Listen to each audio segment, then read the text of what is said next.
안녕하세요. 오늘도 행복한 시간, 책과 함께 하는 소설입니다. 여러분의 응원과 관심이 저에게는 큰 힘이 됩니다. 매주 월요일은 한국 고전 단편 작품을 여러분과 함께 듣는 날입니다. 오늘 여러분과 함께 할 작품은 지하련 작가님의 결별 작품입니다. 어둠이 걷히고 새로운 태양이 떠오르듯 그녀의 이야기는 이제 또 다른 빛을 찾아 나설 시간입니다. 숨죽여 기다려온 형예님의 다음 발자취를 지금부터 함께 따라가 보시죠. 지금 함께 들어보아요. 끝까지 함께 해주세요. 대소가 저문이들이라면 모두 형예와는 동서뻘이거나 아지먼 입벌이겠는데 어쩐지 그는 전부터도 이 사람들을 대하기가 제일 거북했다. 따지고 보면 자기네들도 다 소학교라도 마친 사람들이고 이보다도 나들이 갈 때라든가 무슨 명절날 같은 때 볼라치면 고운 옷은 더 잘 입은 것 같은데도 어째 형예만 보면 연상 살금살금 갸우뚱거리는 것만 같고 암만 애를 써도 그 사람들과는 도저히 어울리질 않는 것만 같아서 오히려 안고한 할머니들을 대하기보다도 더 힘이 들고 싫었다. 암만 해도 난 그만둘까봐. 형예는 한 번 더 주저한다. 아인, 뭐가 그리 무섭냐. 정희는 갑자기 어른 티를 부리고 말하는 것이다. 전에도 이런 경우엔 일수 정희에게 야단을 맞는지라 무섭긴 누가 무섭대 하고 그는 일부러 나지막한 대답을 하려는데 그럼 뭐냐 너 그것 결국 못난 거다 하고 정말 야단을 하는 것이다. 형예는 정희가 너무 욱박지르려고만 하는 것처럼 자칫 노여운 정이 들려고도 해서 못나도 할 수 없지 뭐 하고 말해버린다. 글쎄 그렇게 말엄 그건 돛담 개지만 아무튼 가야 해요. 고대 잘 놀다가 뭐가 무섭다고 도망한 것처럼 되면 그 화나지 않아. 정희는 두 손을 한데 모으고 자 갑시다.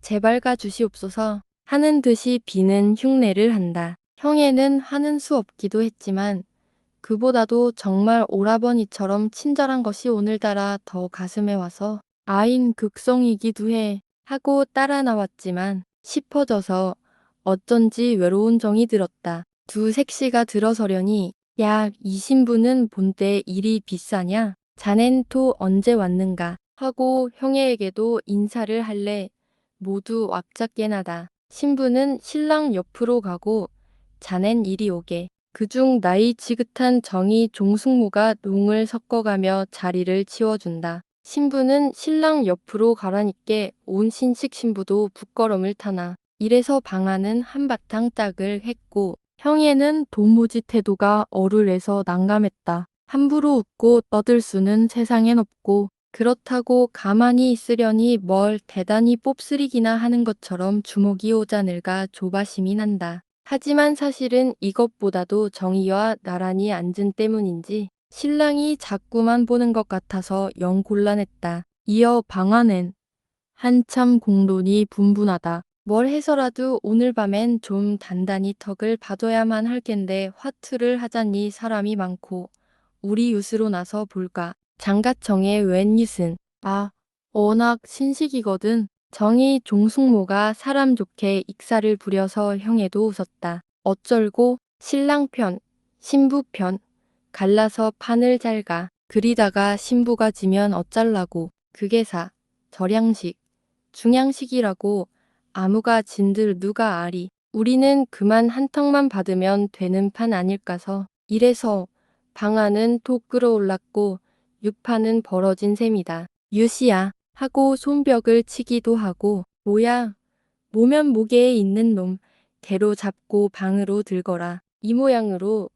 웬일인지 점점 신부 편이 우세를 취해가는데 형에는 다행히 신부 편이어서 주미 사뭇 버는 육가락을 잡을 차례가 또 왔다. 자, 요번에 자넨 뭐보다도 유시나 도로 해서 육길에 있는 두 동백이 놈을 먼저 잡고 가야 하네. 형에는 어쩐지 진작부터 가슴이 두근거리고 팔이 후들후들해서 그냥 아무렇게나 던진다고 던진 것이 하필 걸로나. 이미 걸길에 가 있는 신부 편 말을 쓴다면 뒷길로 도에 가 있는 신랑 편 말이 죽는 판이고 그 도에 가 있는 말은 또 공교롭게도 고대 막 신랑이 보내놓은 말이다.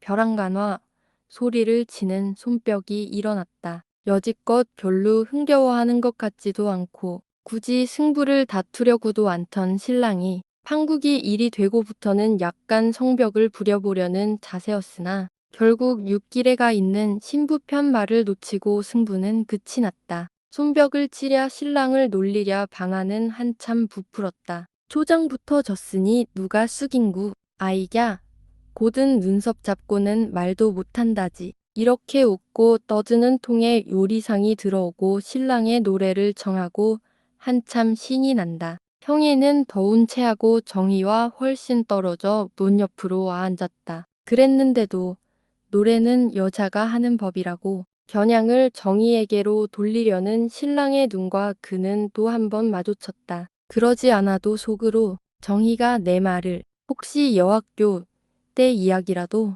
괜찮은 말이나 하지 않았나 하는 객적은 생각 때문에 괜히 초조한 데다가 덮쳐서 잠깐 봐도 노래 잘할 분이 퍽 많은 것 같은데 처문 사람 대접할 겸 좀 듣게 하십시오 하고 신랑이 말을 해서 그는 더욱 당황하다. 그랬는데 다행으로 신랑의 말이 떨어지자 저 신랑 그라남은 한양난군 아닐진가 왜 저리 노약을고 하고 벅작건하는 통에 형애는 겨우 공경을 면했다. 대체로 신랑이 그리 재미있게 굴지 않는 폭인데 정희도 그저 허투루 노는 판이라 처음부터 뭐가 그리 자잘치게 재미로울 게 없는 상보른데도 사람들은 그저 신랑이고 신부란 생각 때문인지 무척이나 유쾌한 모양이다. 사람들은 꼭 신랑의 노래를 들어야만 하겠는지 장가온 신랑은 본시 닭도 되고 개도 되는 법이니 못하면 닭의 소리도 좋고 개소리도 좋다고 떠들어댄다.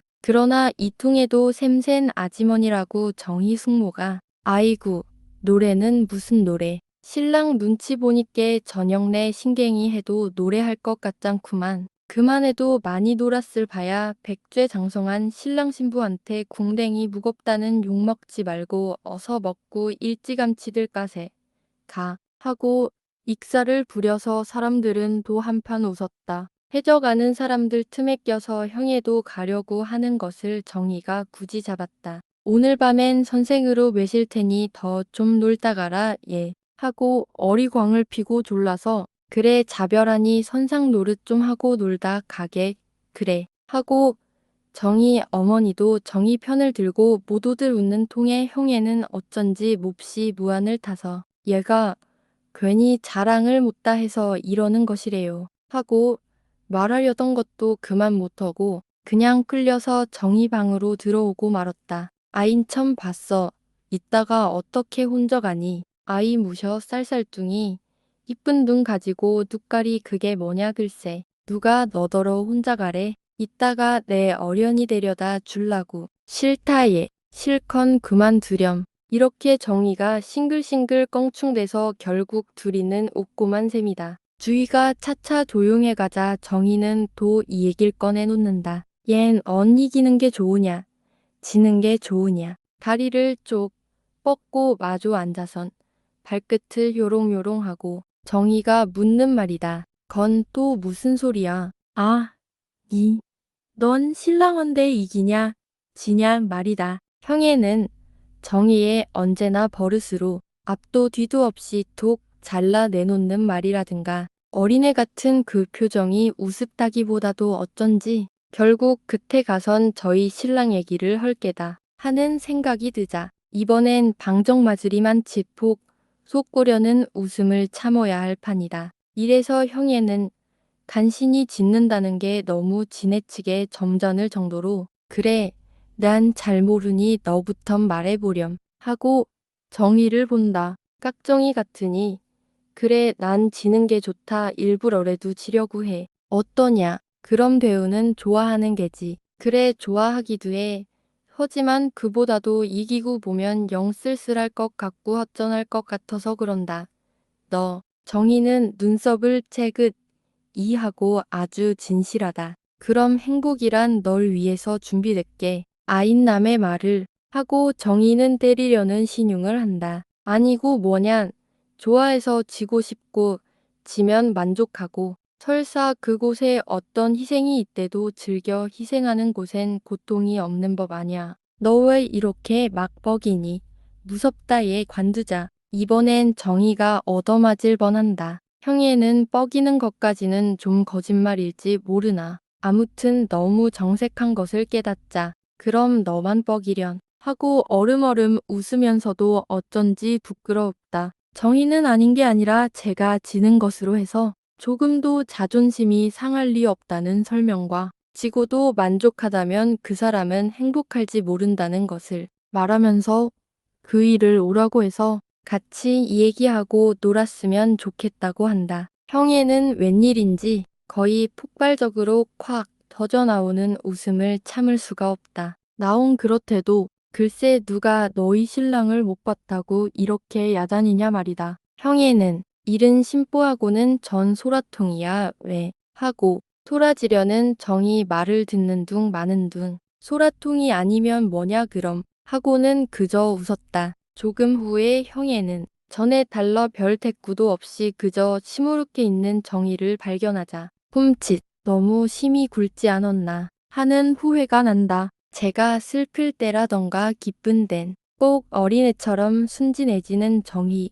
것을 누구보다도 잘 아는 형애로서는 정의가 하는 노릇을 단지 자랑으로만 볼 수는 없다. 형애는 속으로 제가 좋아하는 내가 제가 좋아하는 그이와 친했으면 제가 좋아하듯 서로 좋아했으면 하는 이를테면 정의다운 맘씨가 아닐까 싶어서 더욱 짓궂게 군 것이 미안해진다. 넌 오했니? 못났다 얘 어쩜 그렇게 생판이냐. 뭐가 생판이야. 어린애란 말이다. 어린애래도 좋아. 한순간 둘이는 이상하게 부끄러운 어색한 분위기에 쌓였으나 그러나 임차정희는 훨씬 명랑해져서 이따금 난 내가 몰라져서 쓸쓸탄다 하며 트집까지 부린다. 전에도 이런 경우엔 맡아놓고 정의가 해결을 지워줬지만 형애는 진정 마음으로 이날처럼 고마운 적은 별로 없다. 그리고 또 이날처럼 그걸 모른 척해 본 적도 없다. 모르긴 뭘 몰라 하고 형애는 되도록 남의 말처럼 무심하려는데 그럼 데려오랴 하고 낙구쳐서 그는 너도 참 하고 당황한 웃음을 웃지 않을 수 없었다. 자정이 훨씬 넘어서야 형애는 정히 집을 나섰다. 혼자 가도 괜찮다고 사양을 했지만 결국 세 사람은 가까운 길을 버리고 해안통을 나란히 걸었다. 중앙장교를 지나서 때 목으로 만든 긴 다루 가에 나서려니 조그마직한 산들이 병풍처럼 둘러있어 언제 보아도 호수 같은 바다가 안전해서 찰싹거린다. 왜 안개가 끼려고 할까? 뽀얀 안개가 산에도 바다에도 김처럼 스려 있어 조금도 가을 같지가 않다. 왜 안개가 낄까? 이번엔 신랑이 묻는다. 혹 비가 오려면 안개가 낀대지만 정희는 말끝을 맺지 않고 하늘을 본다. 신랑도 따라 그저 은하수를 헬 것만 같은 하늘을 쳐다봤다. 아지랑이가 꼈든 안개가 꼈든 유리알처럼 영롱한 하늘이 사뭇 높아서 하늘은 아무리 봐도 가을 하늘이다. 그러나 그게 조금도 북방 하늘처럼 쇠락한 감을 주지 않는 것이 더욱 연연한 정을 주지 않는가? 음산한 가을비가 오다니 모를 말이다. 정의는 이제 여름밤을 보라고 연신 자랑이다. 정이 말을 들으면 비가 오려고 하는 전날 밤과 비가 개인 날 밤이 여름밤치고도 제일 곱다는 것이다. 그렇게 하늘만 고운가 하고 신랑이 웃음에 섞인 말로 정이 말을 받으며 힐끗 형애를 봤다. 형애는 잠자코 있기가 어쩐지 거북해서 처음이세요 하고 그저 얼핏 나오는 말을 한 것이지만 제가 생각해봐도 대체 뭐가 처음이냐는 것인지 모를 말이라 더욱 어색했다. 정희는 신랑이 이제 처음 와본다는 것과 대단히 좋은 곳이라고 형의 말에 인사를 하자 더 신이 나서 섬으로 낚시질을 가 조개를 캐고 소라를 따는 이야기. 섬의 밤은 무척 거먹고 이심이가 산다는 바윗돌이 무섭다는 이야기를 했다. 또 신랑이 짐짓 바닷가 색시들은 사나울 게라 하고 말을 해서 형애도 웃었다. 왜 바다가 얼마나 좋은데 그래. 우린 배우 슬프거나 외로울 땐 갑자기 바다가 그리워지고 풍랑이 몹시이는 바다에 가서 죽고 싶대요. 건도 웬일일까? 물귀신의 너길가? 하고 신랑이 웃고 정이 말을 받으며 이러다간 내일 도망하게 되리다 해서 색시들은 자지라지라고 웃었다. 정희는 신랑이 그 큰 소리로 웃지들이나 좀 말라고 하는 것이 더 우습고 재미있다는 듯이 남에서 배를 타고 여수로 가려면 바다에 나간 남편을 기다리다 죽은 원귀가 있는 섬이 있는데 혹 비가 오려는 날 어선이 그곳을 지나노라면 아주 구슬픈 울음소리가 들린다는 이야기. 또 옛날에 어떤 총각이 돌치라는 아주 조그만 섬에 가서 고기를 낚고 살았는데 하루는 달밤에 고기를 낚느라니 아주 머금어 빼친 듯한 처녀가 호련히 나타나서 밤마다 놀다가는 꼭 새벽이면 눈물을 흘리고 물속으로 들어갔단 이야기를 장난꾸니처럼 재질대며 알고 보니 그게 바로 인어였대요. 하고 사부랑거린다. 정말 인어라는 게 있을까? 형에는 싫도록 들어온 이야기지만 어째 이상한 생각이 속옷이 들어서 정이 보고 말한 것인데 그럼 잊지 않고요. 하고 신랑이 말을 받았다. 내 보기엔 당신네들로부터 수상한 것 같수다. 하는 것처럼 색시들의 얼굴을 보며 웃는 것이다. 형에는 전에 없이 아름답고 즐거운 밤인 것을 확실히 느낄수록 어쩐지 점점 물새처럼 외로워졌다. 저와 상관되고 가까운 모든 사람이 하닷 이방인처럼 느껴지는 순간 그는 저와 가장 멀리 있고 일찍이 한 번도 사랑해 본 기억이 없는 허다한 사람을 따르려고 했다. 형에는 머리를 숙인 채 몇이나 됐을까 하고 말을 건넨다. 글쎄 조금 후 일어나는 색시들을 따라 신랑도 일어서면서 왜들 물속으로 들어가지 않느냐고 해서 셋이는 모두 웃었다.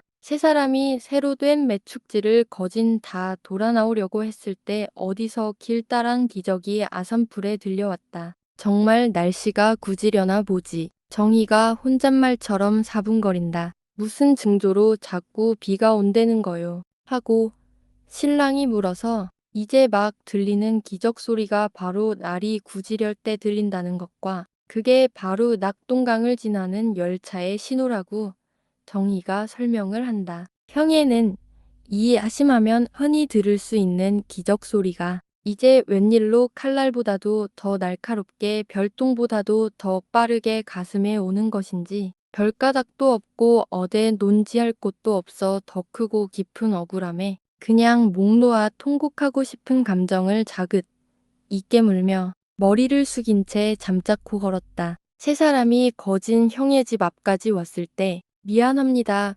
괜히 이렇게 하고 형애가 그 뒷말을 몰라 하는 것을 또 뵙겠습니다. 하고 신랑이 얼른 말을 받아주었다. 형애는 꼭 지쳐진 대문을 열고 들어서선 빗장을 꽂고 다시 고리를 걸었다. 남편은 벌써 돌아와서 잠이 들었던 모양으로 새도록 무슨 마을인가 하고 제법 농을 섞은 구지람을 했다. 형애가 자리에 누울 제쯤 해서 남편은 담배에 불을 댕구며 뭘 하는 사람이래 하고 말을 건넨다. 그냥 공부하는 사람이래요. 하고 형애가 말을 받으니까 남편은 짐짓 좀 피시기 아 여태 학교를 다녀 하고 묻는다. 꼭 학교를 다녀야만 공부러나 좀 생파르게 대답하는 아내의 말이 있은지 얼마 있다가 남편은 일부러 푸 소리를 내고 연기를 뿜으려 혼잣말처럼 공부를 하는 사람이다. 좋은 팔자로군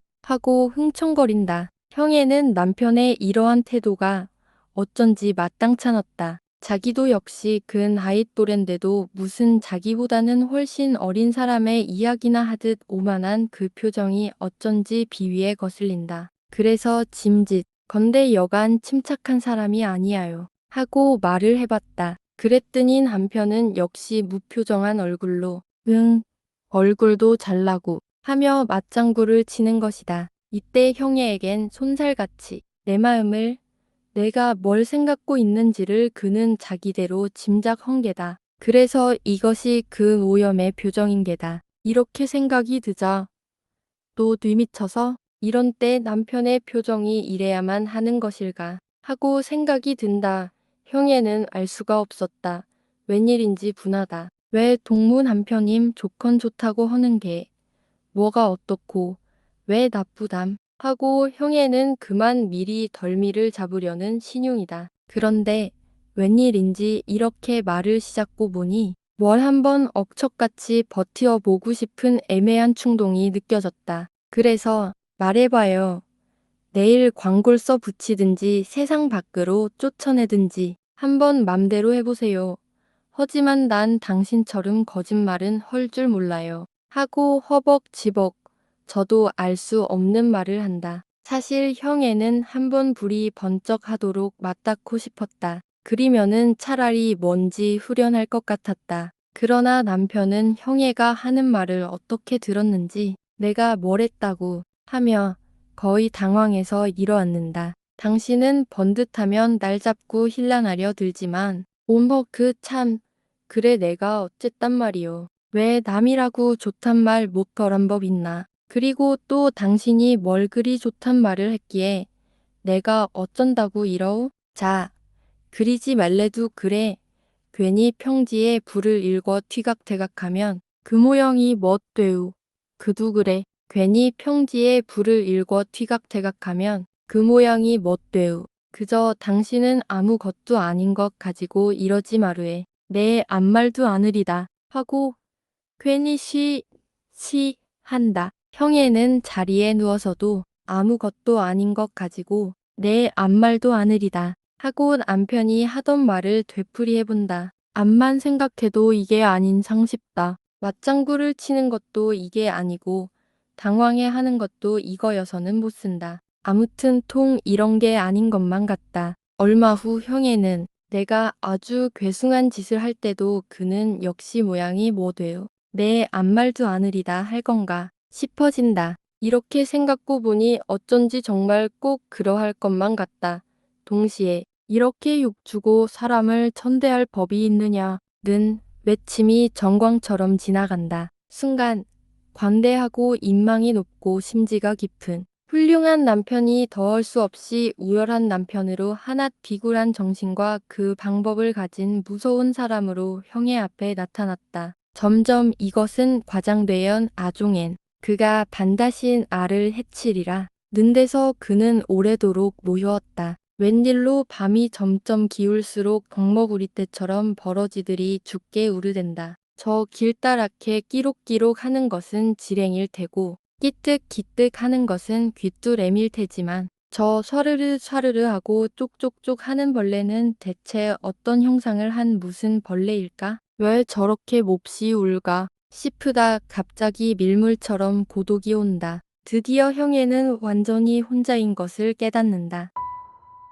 남편과의 미묘한 대화 속에서 불현듯 찾아온 그가 반드시 알을 해치리라는 섬뜩한 깨달음은 단순한 외로움을 넘어선 강렬한 두려움을 선사합니다. 오늘 이야기는 여기까지입니다. 끝까지 함께 해주셔서 감사드립니다.